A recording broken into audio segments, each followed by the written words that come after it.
Good morning. Today we're going to walk through a Chaparral 264 we have here at the Lake Norman MarineMax.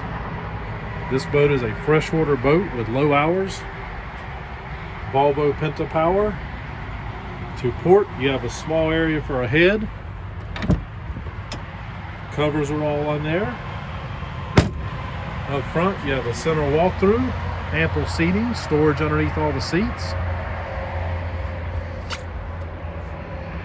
Looking aft, you can see the tower.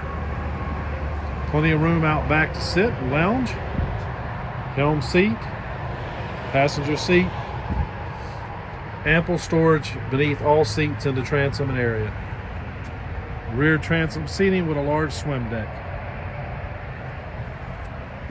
If you're interested in this Chaparral 264, please give us a call at Lake Norman MarineMax. My name is Brad. Number 704-215-3599. Thank you.